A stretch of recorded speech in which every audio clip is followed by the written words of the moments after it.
Kabayan, ang pag-uusapan naman natin ngayon, paano mo mamamaximize ang income mo sa InGlobal? Ang unang tanong ko sa iyo ngayon, meron ka bang walong kakilala na gusto mong tulungan sa InGlobal?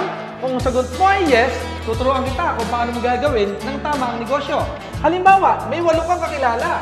Natural, pag ikaw nag-join sa InGlobal, eto ka, yung gagawin mong left and right group mo, malamang yung apat sa left mo ilalagay. Tama ba ako, kabayan?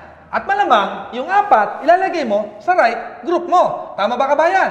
Ang maganda nito, kabayan, yung walo na to, pag lumaki grupo, of course, ang pwede mo kitain, bawat araw, maximum 24,000 pesos per day. Ito yung unang opportunity na pwede mong gawin, kabayan. Mag-join ka at mag-recruit ka ng walo, ganito gawin mo. Pag lumaki network, ang potential income mo, 24,000 a day. Merong number 2 opportunity, kabayan. Kasi kung merong maganda, merong mas maganda. Paano yon? Bigyan ka ng idea. Kung ako halimbawa, bibili ako o magka-franchise ako ng isang magandang kumpanya, let's say Jollibee, sabihin natin, 3 binili ko, bumili ka din ng isa. Pareho ba negosyo natin? Pareho. Pero sino mas malaki kikitain? Akong 3 binili o ikaw na isa? Natural, ang sagot, ako malaki kikitain. Tingnan natin sa InGlobal, sa number 2 opportunity na pwede mong gawin, ang pwede mong bilhin, 3. Paano yon? Ikaw yan.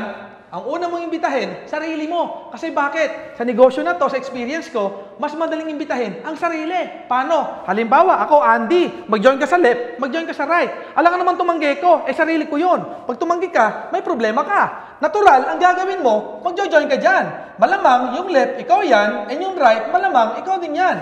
At pag nangyari yan, ang kailangan mong tao ilan? 8 din naman ang kailangan mong tao. Ang advantage lang nito, kapag multiple accounts ka, yung left and right mo, ay assume mo, 3 accounts ka, yung left and right ng number 2 account mo, natural, ang lalagay mo dyan, yung 4 kanina. Iiwalay mo lang yan, 2 sa left and 2 sa right. Ano ang maganda dito? Of course, magkakaroon ng pairing yan. At pag nag-maximum, mayroon 24,000 a day din na pwedeng kitain si number 2. Si number 3, ganun din. Yung 4, malamang ilagay mo sa left yung 2, ay yung 2, pwede mo ilagay sa right. Eto maganda rito, na-maximize mo ba yung income mo? Of course. Kasi same number of people yan. Pareho lang ginawa mo. Same effort. Ano kagandahan? Pag lumaki grupo ng 8, ang pwedeng kumita, 24,000, 24,000, 24,000. Na-imagine mo ba? 3 account mo? Kung magkano potential income mo? Kung yung hand mo, yung 1 slot mo, 24,000 a day, yung 3 accounts mo, pwedeng kumita 72,000 pesos per day. Kabayan, alin maganda? Yung nauna, yung pangalawa. Natural, ang sagot mo dyan, yung pangalawa. Ito, mas malupit. Yung pangatlo na ipapakita ko sa iyo. Bakit? Sa pangatlong ipapakita ko sa iyo, kabayan, ang maganda rito, ang pwede mong bilhin, maximum 7 accounts or 7 headers. Anong maganda rito? Tingnan mo, kabayan. Same effort. Ang gagawin mo nga lang dito, instead yung left and right mo, 3 o 2 lang. Ngayon, ang pwede mangyari, pwedeng 7 ang bilhin mo. Paano yung Sir Andy? Simple lang. Ang gagawin mo, yung 7 accounts, pwedeng ipangalan mo sa iyo. Kaya lang ang tanong, Sir Andy, magkano kapital ko? O di times 7. Napakadali. Ang maganda ron, bawi din naman yung nilabas mo. May produkto na pwede kang benta or pwede mong gamitin yung iba. Ang maganda, kabayan, 7 account. Tingnan mo ha, ilang tao ang kailangan mo para mapuno yung 7 accounts. Ang kailangan mo, 8 tao lang din. Gaya ng ginawa natin kanina. Paano yun? Nag-7 accounts ka. Natural, ang gagawin mo dyan, kabayan, yung 8 ilalagay mo sa ilalim ng 7 accounts. Paano yan? Tingnan mo.